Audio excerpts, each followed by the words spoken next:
alegria falar desse assunto aqui na universidade, né? Obrigada, Luciana, obrigada, Clara, pelo convite.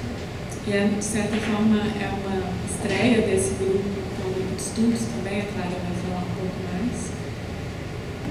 Então, eu vou falar do samba da Praça 11. Não sei se vocês já ouviram falar da Praça 11. Quem aqui já ouviu falar da Praça 11?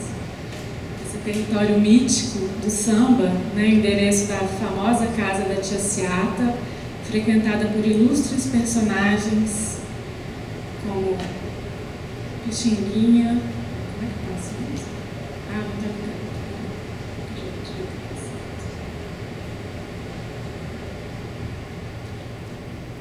Está aí a Praça 11. Frequentada por ilustres personagens como Pixinguinha, o Donga, João da Baiana, que nos anos 20 do século passado, então é quase 100 anos atrás, daqui a pouco a gente vai comemorar, né? Entre o terreiro, a cozinha e a sala de visitas das casas das tias baianas, músicos se encontravam e tocavam machiches, batuques, polcas, músicas que pouco a pouco vão dar origem aos gêneros musicais que conhecemos hoje, choro e samba. Aqui tem uma citação de um dos livros assim, que fala dessa época, só para ter uma ideia, inclusive está com o português também da época. Na data de 1890 a 1898, em um quarto sítio à rua de Santana, em uma avenida do lado oposto da igreja do mesmo nome, por ocasião do carnaval, era aí que se reunia a flor dos chorões, que fantasiados formavam blocos divinais, dos melhores daquela época. Tal era o conjunto de harmonias vibradas por esses grandes artistas musicistas que percorriam os bairros da Cidade Nova, Praça 11. E depois o centro da cidade, arrancando entusiásticos aplausos de todo o pessoal de bom gosto da música que em Romaria acompanhavam bisando quase todos os números executados magistralmente. Esse é um documento, um dos poucos que a gente tem de um chorão, o Alexandre Gonçalves Pinto, que escreveu depois, né, nos anos 30, mas sobre essa época, então, sobre a qual eu vou falar. A minha apresentação está estruturada em 3 tópicos, né, sobre o samba e a circulação musical dos anos 20. Então, vou chegar lá nos anos 20. Vou falar primeiro das casas das tias baianas, principalmente da Tia Seata, que a gente vê essa gênese do samba da esfera íntima ao espaço público. Depois vou falar da circulação musical de partituras e gravações, um pouquinho do rádio também, porque aí já está preparando para a era do rádio, que vai ser nos anos 30.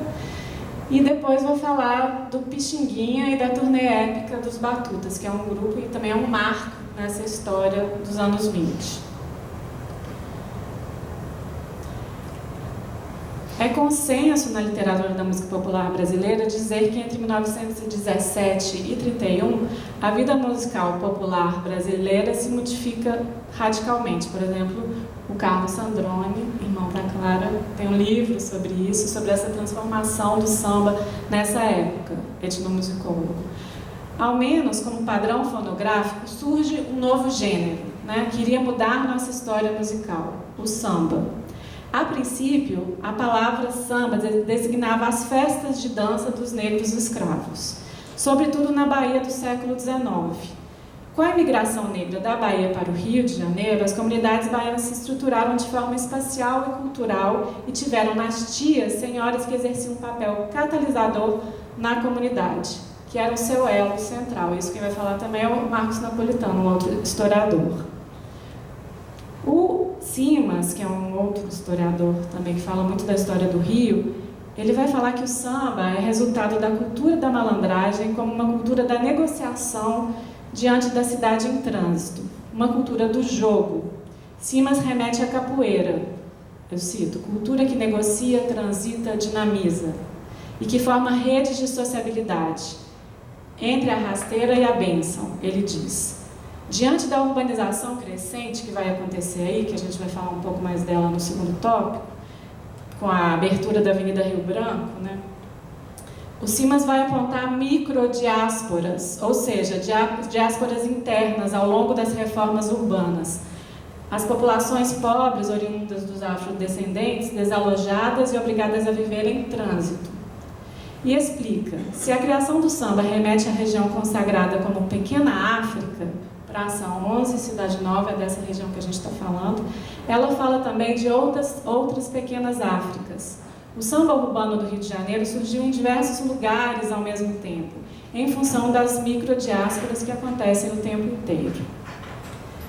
Ele diz, era e é uma cidade disputada. Simas fala da tentativa de apagar a herança ameríndia e africana no Rio, em nome de uma cidade com recorte europeu. Mas as culturas que sofriam o processo de apagamento o tempo todo respondiam. Para ele, o corpo que samba conta a história do Rio de Janeiro. As gramáticas do tambor. O tambor conta a história da cidade, como vimos muito recentemente no enredo da Escola de Samba Mangueira, né? A primeira geração do samba, João da Baiana, Donga e Pixinguinha, que estão aí na foto, entre outros, tinham como referência o machixe, a polca, o choro. E a partir das comunidades negras do centro do Rio, principalmente nos bairros da Saúde e Cidade Nova, irradiou essas músicas para toda a vida carioca e posteriormente para toda a vida musical brasileira, como diz o Marcos Napolitano. A historiadora Virgínia Bessa lembra também que o Pixinguinha era tocador de atabaque, esse tambor aqui. Esse aqui é uma conga. O atabaque seria o tambor parecido com esse do candomblé brasileiro, né? Ele era tocador de atabaque nos terreiros da Pequena África e, embora o próprio músico tenha revelado muito pouco acerca de suas incursões pelo candomblé, sua atuação nessa prática foi imortalizada por Mário de Andrade. O flautista foi uma das principais fontes utilizadas pelo escritor para a composição do capítulo Macumba do seu livro Macunaíma. Isso vai falar muito das casas, né, da disposição das casas e dos trânsitos que aconteciam ali. A disposição arquitetônica da casa de Tia Seata e o uso que se fez dela sugere que o caminho da fachada até o fundo, do exterior ao interior, recobre uma polarização entre o espaço público e a intimidade. Essa foi uma casa, então, que foi um dos laboratórios musicais dessa síntese que vai dar origem ao samba.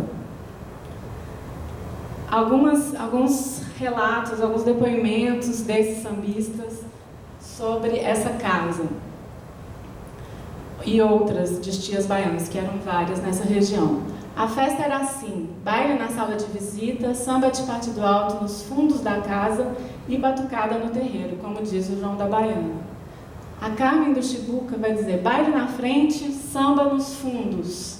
O Pixinguinha, em Casa de Preto, a festa era na base do choro e do samba. Numa festa de pretos havia o baile mais civilizado na sala de visitas, o samba na sala do fundo e a batucada no terreiro. E o donga, o samba era dançado na sala de jantar e o baile era na sala de visitas. As baianas davam a festa com as seguintes características. Tinha samba na casa de fulana, então tinha choro também. No fundo, tinha batucada. Os velhos ficavam na sala da frente cantando partido alto. Os jovens ficavam nos quartos cantando samba corrido. E no terreiro ficava o pessoal que gostava de batucada, João da Baiana. Então, para dizer que essa arquitetura das casas, né, não vou me ater tanto aos gêneros, porque nessa época eram categorias muito fluidas. E fala, né, a maioria fala da batucada no terreiro, do samba na sala de estar, ou choro, e dessa relação de também pessoas que vão circulando, que o Sandrone vai falar dos biomas culturais que agem na circulação das práticas culturais entre a esfera íntima e a pública. Então, que algo separava a batucada, que se fazia mais ao fundo, que era uma prática, então, mais ancestral, inclusive o candomblé e tudo isso, o samba, então, que vinha um pouco mais para frente da casa, e a sala de estar, geralmente, no dizer do Pixinguinha, como ele fala?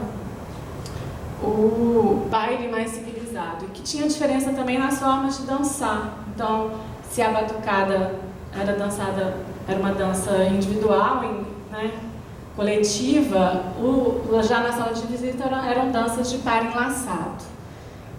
O que eu queria enfatizar aqui, mais do que esses gêneros ainda, era que essa mistura que vai acontecendo, então, na arquitetura, na própria arquitetura das casas, como que ela vai influindo nessa gênese dos gêneros que hoje a gente conhece como choro e samba. E na casa da tia Seata acontece também um marco nessa história toda, que é a composição do primeiro samba que será gravado. Então, em 1917, é o ano que registra o lançamento de Pelo Telefone, um machixe assinado por Donga e Mauro de Almeida, que entra para a história como o primeiro sucesso carnavalesco identificado como samba. A imensa repercussão da música e a polêmica que se dá em torno de sua autoria, embora registrada por Donga, ela seria uma criação coletiva realizada numa festa na casa da tia Seata, desencadeia uma troca de brigas, de conflitos entre senhor, um dos presentes lá, a turma do Donga, e que inclui João da Baiana, Pixinguinha e outros músicos. Ora, se a casa da tia Seata era o polo coletivo da criação musical, quando Donga registra a música pelo telefone, colocando-lhe o rótulo de samba, ele realiza um gesto comercial e simbólico a um só tempo, como diz o Marcos Napolitano.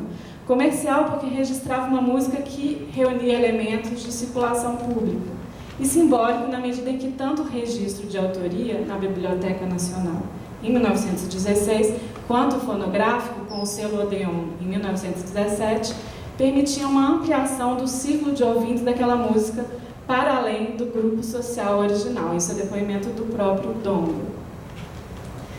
Mas o primeiro samba ainda sofreria muitas mudanças até ficar parecido com o que passou-se a chamar de samba, a partir dos anos 50, né?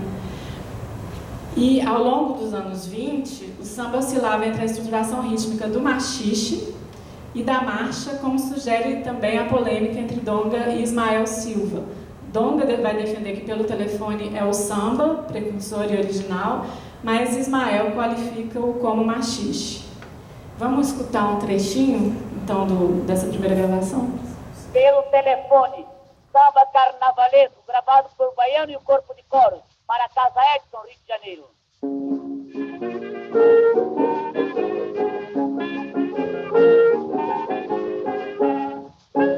O chefe da folia pelo telefone manda me avisar que com alegria não se questione para se brincar. Ai, ai, ai, é deixar mágoas pra trás, oh rapaz. Ai, ai, ai, fica triste se é capaz de velar. Ai, ai, é deixar mágoas pra trás, oh rapaz. Ai, ai, ai, fica triste se é capaz de velar.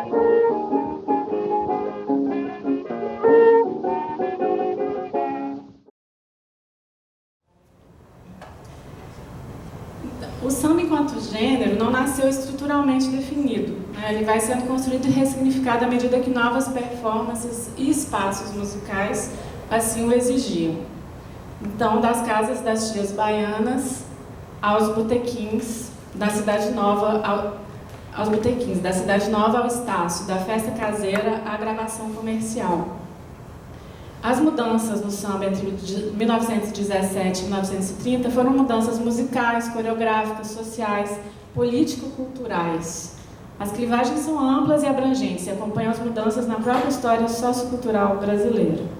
E aí eu vou passar para o segundo tópico, que eu vou falar mais então dessa circulação, como que nessa época, eu não estou falando cronologicamente, estou falando de um outro tópico na mesma época, né?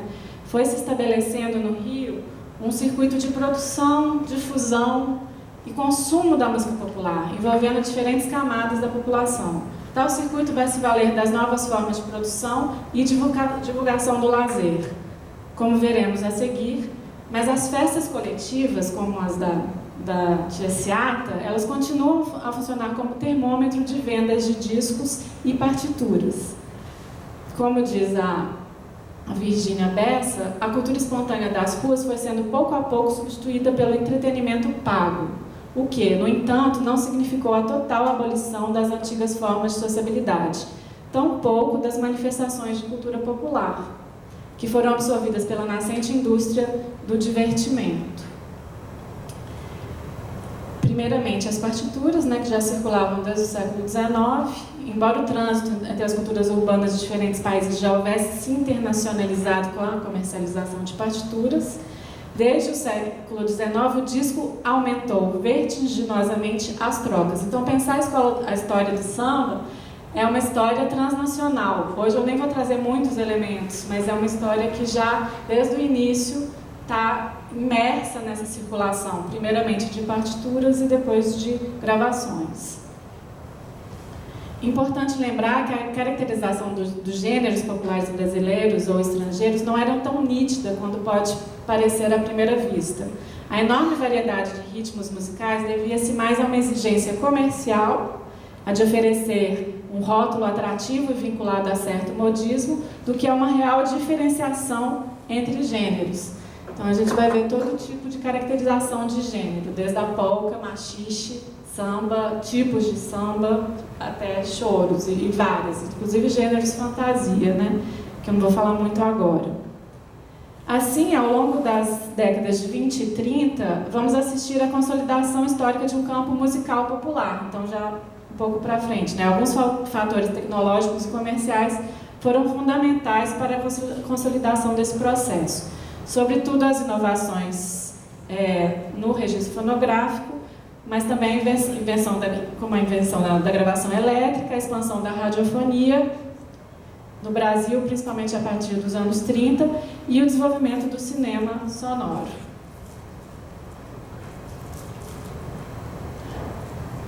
A abertura da Avenida Central, atual Rio Branco, em que se concentrariam os principais teatros e cinemas da cidade do Rio de Janeiro, foi um passo decisivo para o estabelecimento dessa cidade espetáculo. Aos bailes de teatro, cafés cantantes, cafés-concertos, circos, casas de chope ou chope berrantes e revistas teatrais, existentes desde a segunda metade do século XIX, viriam a se somar os cinematógrafos, espetáculos de variedades, os teatros populares e o fonógrafo. Só para a gente ter uma ideia, então, desse circuito, dessa efervescência que era o Rio de Janeiro na época. Então, ao mesmo tempo que havia a circulação dentro das casas das tias baianas, também começou, desde o final do século XIX e cada vez mais, a circulação por todos esses outros espaços. E aí eu vou falar de um personagem muito importante, e a gente vai cantar, tocar várias músicas dele no concerto depois, que é o Senhor. Entre um conceito e outro de samba, na década de 20, brilhou a figura de João Barbosa da Silva, o Senhor, o músico mais popular da época. As músicas do Rei do Samba, ouvidas hoje, soam aos nossos ouvidos como mais próximas do machixe. Na verdade, as experiências e fusões musicais e culturais demonstram o quanto é arriscado pensar a história da música, principalmente a chamada música popular, através de formas e gêneros estanques, tomados como fatos musicais incontestáveis.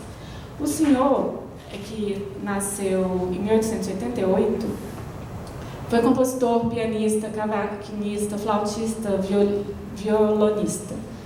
Em 1910, ele frequenta, desde 1910, ele frequenta a casa da Tia Seata e participa das rodas de samba, ao lado daqueles outros personagens que eu mostrei, o Donga, o Pixinguinha, o João da Baiana. No entanto, ele tinha um perfil polêmico e acabou se indispondo com o grupo. Ele era também considerado um pioneiro nos clubes de dança, e onde ele começa a testar e colocar novas experiências, apresentar suas composições, e é como ele vai sobreviver como artista também. A gente pode falar de uma precariedade, uma indefinição nesses papéis, nessa profissionalização desde então, que geram inúmeros problemas em torno da autoria das canções. Não à toa, o primeiro samba já é objeto desse problema, na verdade, revela o quadro de incerteza do campo do entretenimento, que já começa a exigir outros tipos de relação entre autor, intérprete, registro fonográfico, difusão radiofônica. E o senhor, particularmente, foi muito atuante nos teatros de revista, que é um outro universo importante para a divulgação musical e profissionalização do compositor e intérprete da época. Ele cria e fornece inúmeras canções para o teatro. Por isso que o Vagalume, um jornalista, né, porta-voz na época, ele diz que o senhor levou o samba para o teatro. E a repercussão das suas canções também ocorre em razão dos temas e conteúdos apresentados. Ele trata muito do cotidiano, da rotina da cidade. Tem várias músicas que vocês vão ouvir hoje, né? Cotidiano, o mundo da malandragem, as festas populares, um jeito coloquial de falar. Isso gera um diálogo muito próximo com o ouvinte, que já é uma inovação na época, né? Quando ainda havia um padrão interpretativo baseado na impostação e na força da voz. O senhor, ele vai, né, incentivar a forma de cantar do Mário Reis, por exemplo, que foi seu aluno de violão, inclusive. E aí enfim, a difusão na época é bem importante, vão colaborar para a decantação desses gêneros urbanos. Tem uma anedota sobre o senhor que eu vou tentar ler aqui, que é bem curiosa, mostra muito, através da historinha, toda essa história que eu estou contando. A Vaidade de Senhor, cronista carnavalesco do Jornal do Brasil e autor do pioneiro livro na roda de samba, João Guimarães, que é o Vagalume, esse jornalista, foi convidar o senhor em maio de 1920, no Teatro São José, em plena temporada de sucesso da revista Pé de Anjo, para tocar nas bodas de outro amigo, de um amigo. O diálogo entre os dois é um perfeito exemplo da vaidade do compositor de samba mais famoso da primeira geração. Ele está exatamente nesse limiar. Então, alguém que acabou de sair, né, das casas, de algo muito informal, e começa a se profissionalizar. E de certa forma, fica muito metido e é o que vaidoso. Aí o diálogo. Senhor, meu amigo, preciso de você. Pois não, meu tio, dê suas ordens. Organizei uma festinha na casa do nosso amigo F, completa bodas de ouro, e você tem que ir comigo para animar a brincadeira, pois temos lá um bom piano. Não há dúvida, Guima do coração, você manda neste mulato. Então vamos, o automóvel está esperando. Ah, querido, já? É impossível, só depois de acabar o espetáculo. Por quê? Porque eu sou o autor da música. E o que é que tem Frei Tomás com Isabel de Godoy? O que é que tem uma coisa a ver com a outra? O que é que tem? E se de repente os espectadores me chamarem à cena? Mas senhor, a peça já está com 174 apresentações. Mas o povo é exigente. De repente cisma e começa a chamar. Senhor, a cena, senhor, a cena. E se eu não estiver no teatro, olha o fuzuê formado. Então, só para imaginar ele lá tendo que, né, achando que ele teria que estar presente em todas essas apresentações como o autor que poderia ser chamado. Então, ele não conseguia desvincular a própria música, né, do personagem. Vamos ouvir um trechinho de uma música dele, que inclusive é essa que dá nome a esse teatro de revista. O Pé de Anjo, Pé de marcha Anjo. carnavalesca por Francisco Alves, Disco Popular, Rio de Janeiro.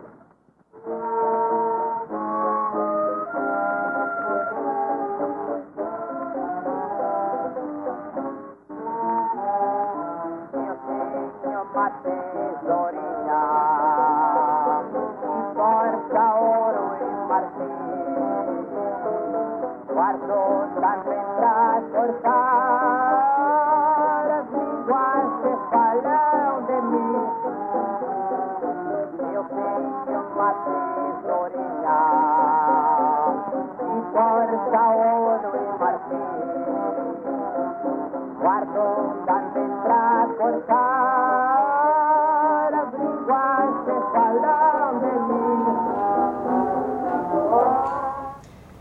Bom, antes de passar para o próximo tópico, só falar que uma outra característica interessante dessa época é como que eles conversavam através das músicas. Então, todas essas polêmicas, conflitos, né, entre principalmente o grupo do Senhor e o grupo do Pixinguinha, do Donga, muitas vezes era feito musicalmente. Então ele dava o título de uma música como resposta à música do outro. Então tinha várias querelas ali que faziam parte do universo musical. É outro tópico bem interessante. Mas agora eu vou continuar falando da circulação a partir de um outro personagem fundamental, que é o Pixinguinha, e do grupo dele, os Batutas, que nessa época, nos anos 20, talvez tenha sido o primeiro grupo brasileiro que de fato fez uma turnê internacional reconhecida. Vou falar um pouco dessa época. Esse é o grupo, os 8 Batutas, que em 1919 realiza a primeira apresentação. Ele era chamada a Orquestra Típica 8 Batutas, conta com a formação Pixinguinha, flauta, Donga, violão, China, Nelson Alves, Jacó Palmieri e José Alves de Lima, o Zezé, bandolim, cavaquinho, bandola e reco-reco, violão. A apresentação é anunciada nos jornais, convidando os leitores a ouvir no Cine Palé a orquestra típica dos Batutas, última novidade no mundo artístico carioca, no seu admirável repertório de música vocal e instrumental brasileira. Machiches, lundus, canções sertanejas, corta-jacas, batuques, cateretês, aquela pletora de gêneros com vários nomes diferentes, que é bem característico dessa época. A temporada de estreia dos Batutas é um sucesso, com boa repercussão nos veículos impressos. E vários personagens ilustres na plateia, como Ernesto Nazaré, Rui Barbosa, o empresário Arnaldo Guinle, dentre outros. Uma reação que destou é a do jornalista Júlio Reis, que se diz envergonhado com aquele escândalo, ou seja, o conjunto que toca música popular usa trajes nordestinos. Nessa foto não está, mas eles usavam. E ainda por cima tem 4 negros em sua formação: Pixinguinha, Douglas, China e Nelson Alves. Essa foi uma grande questão na época. A trajetória dos 8 Batutas é ilustrativa da incipiente profissionalização dos músicos populares, que tinham que enfrentar o preconceito racial e a manutenção das relações paternalistas, resquícios do escravismo colonial, como diz a Virginia Bessa, historiadora. Malgrado todos esses entraves, o mundo do entretenimento constituía-se num dos raros espaços de inserção social dos negros brasileiros. No entanto, apesar de algumas críticas, prevaleceram reações positivas, como a do empresário Guinle, que passa a contratar os 8 Batutas para se apresentarem em vários espaços, e que vai começar a financiar várias turnês, várias expedições do grupo. Primeiramente, ele faz uma expedição em Minas Gerais, não, em São Paulo, na verdade, começa por São Paulo, depois Minas Gerais, e a ideia era que fossem pesquisas, que eles também pesquisassem ritmos diferentes nessas regiões. Depois eles vão para o Nordeste e até essa famosa turnê que vai ser em Paris. Deixa eu ver se já Em 1922, então, sob a direção de Pixinguinha, incluindo Donga e outros membros importantes do Círculo de Música Popular do Rio, os Batutas passam 6 meses em Paris, de fevereiro a agosto. A excursão foi construída como jornada épica, isto é, os viajantes músicos passaram a ser vistos como heróis e aqueles que escreveram a seu respeito como narradores épicos. Contrastando com o sucesso das apresentações junto ao público e à imprensa parisiense, na imprensa brasileira destacam-se textos de teor racista a respeito da atuação de Pixinguinha e companhia, como o Diário de Pernambuco, por exemplo. E também uma outra nota que fala 9 davascos que tocam violas, pandeiros e outros instrumentos rudimentares. Então havia algumas críticas. Já o Menezes Bastos, aí mais uma foto deles, já com a legenda em francês. E, assim, é realmente um capítulo à parte falar dessa turnê, de tudo que eles fizeram em Paris e também de tudo que vinha sendo construído em torno da música brasileira em Paris. Os Batutas foram convidados por um dançarino, o Duque, porque a moda do machixe já extrapolava fronteiras, então eles foram lá para animar bailes mesmo, onde se tocava machixe, e fizeram muito sucesso e também deixaram vários ecos dessa atuação lá. Não é à toa que até hoje existe uma relação muito, né, uma empatia com os franceses com a música brasileira. Ela começa desde o início do século XX, pelo menos. Tem também o Vila Lobos, nos anos 20 também. Tem toda uma história à parte que eu não vou me deter agora. É tema para outra fala. Mas essa turnê tornou-se uma turnê épica, onde também os batutas tiveram contato com o jazz, tiveram contato com outros grupos vindos de outras partes do mundo. Embora, né, mais uma vez, houve críticas na imprensa brasileira, um pesquisador que estudou essa turnê, ele já acha que ela foi estratégica para a mudança da forma de compreender o Brasil, segundo a qual a africanidade era um problema, não uma solução. A viagem, assim, antecipou horizontes, segundo Menezes Bastos, que só nos anos 30 seriam consolidados no país, o que ilustra de maneira feliz a vocação profética da música. Então, para o Menezes Bastos, essa valorização do grupo Batutas e do Pixinguinha como ícone já vem antecipar o que vai acontecer nos anos 30 com a valorização do samba. Então, a gente está aí totalmente nessa gênese do samba, né?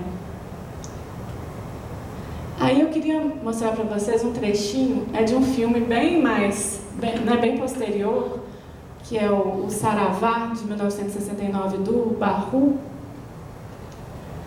porque ele vai mostrar o João da Baiana sambando, cantando, né? É um filme de um francês, então que meio eco dessa história, e para a gente imaginar um pouco de que música é essa que eu estou falando, já que não tem gravações da época, tem poucas. Recentemente, como chama mesmo? O cineasta? Esqueci o nome dele. O Thomas Farkas achou uma gravação inédita do Pixinguinha dos anos 40, está na internet, e é bem interessante, porque é o grupo Os Batutas, eles dançando. Eu não consegui ter essa gravação, mas aqui a gente pode ver o João da Baiana cantando, sambando, um pouco para a gente imaginar o que era a performance do grupo. Claro que isso é muito depois. Mas toda essa história é importante dizer também que eles viraram, então, esses personagens, né, do samba da velha guarda. Porque eu não falei, porque eu estou falando até os anos 30, né, mas a gente vai ter uma mudança radical aí a partir dos anos 30, quando o samba de fato torna-se um gênero definido. A gente ainda está falando de uma época onde isso era uma indefinição, vários gêneros e formas de tocar ali convivendo. Depois o Carlos Sandroni vai falar de uma mudança radical que acontece nos anos 30, inclusive rítmica, e que vai definir o samba que a gente conhece hoje, né? Mas aí a gente pode ter uma ideia, já que, né, de imaginar o que era o samba dessa época através do João da Baiana. Então eu vou colocar um trechinho, não sei quanto tempo que eu ainda tenho. Se for o caso, eu paro. Você pode mandar uma coisa de cada um break, uma coisa vamos fazer isso. Que querer que ver, chorar na mão, Kama kabilato, chora na matinha, como a gira comigo no lugar.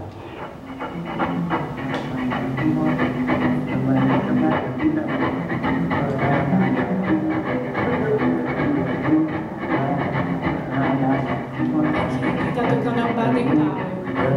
Ele é o Pierre Barro, que é o cineasta.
Depois eu queria mostrar assim, mas eu não sabia como passar aqui com isso, então eu vou deixar mais um pouquinho, porque a gente ainda tem tempo. Que agora é Iaô do Pixinguinha. Tá certo. Valeu africano. Cantei a Martinha agora. Cantei a Martinha agora e agora falei em candomblé. Ela quer escutar já sabe. Não, vamos fazer o candomblé agora. A gente já fazia. Falei o filho do sul e candomblé. Não fica no candomblé. Não, tem que é a transcendência.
Eu velho coração, cansei.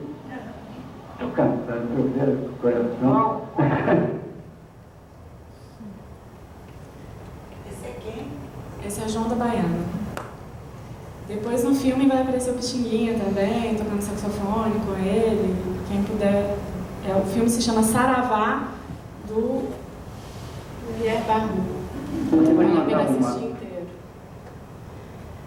E aí eu vou passar então para as considerações finais sobre essa pequena história que eu contei, né, com foco então na Praça 11, nesse lugar mítico do berço do samba. O pequeno carnaval da Praça 11 se revelou como uma prática musical mediadora entre espaços urbanos diferenciados. O espaço do morro, as classes populares do Rio, o espaço do asfalto, a cidade vitrine em modernização, intolerante a tudo que não correspondia aos ideais do Estado Novo. O processo de identificação recíproca do Carnaval Popular e do espaço da Praça 11 lançaria as bases da construção de uma narrativa daquele território operado pelas letras de samba. Assim, no momento em que a praça foi removida fisicamente do espaço urbano, nos anos 40, ela se reverteu a uma função de símbolo, de uma tela de projeção para as representações que cercavam o pequeno carnaval popular. Em certo sentido, a Praça 11 foi perdendo a sua existência na cidade e adquirindo uma existência no mapa mental da cidade. Então, a praça, que era esse berço do samba, e que, a praça nos anos 40, ela foi destruída. E alguns pesquisadores, como a Laura Jove Vilar, vão falar que aí ela continua existindo na música. A música passa a ser esse espaço de existência dessa praça. Desde então, seu passado não parou de ser cantado e contado, ressuscitado pelas narrativas construídas tanto por sambistas como por porta-vozes do mundo da música popular. Aí a gente pode pensar nessa noção de lugar e espaço da Praça 11. A história da Praça 11, quando nós a seguimos cronologicamente, mas ao longo das diferentes temporalidades e narratividades que a construíram como um lugar de música, essa história parece contar que a música, como processo dinâmico em constante fabricação, espelha identidades culturais em constantes reequilíbrios e transformações. Nesse sentido, poderíamos dizer que a história da Praça 11 é um caso que nos leva a pensar o lugar da música na cidade e o espaço musical na cidade. O lugar, aquele local, e o espaço como esse imaginário que continua a existir através da música. Tá, estou terminando. E esse imaginário ele continua a existir com essas músicas que a gente vai tocar hoje, que foram criadas lá, nas casas das tias baianas. Continuam a existir músicas que foram compostas depois, por exemplo, Praça 11, do Heriberto Martins, que também é um clássico que fala de quando a praça foi destruída, e várias outras. Eu vou, só para terminar, então eu vou colocar aqui um trechinho dessa música do Heriberto Martins, mas tocado pela Rosinha de Valença, violonista nos anos 60, e é uma versão instrumental. Quem souber cantar ou canta, imagina a letra.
Obrigada, gente.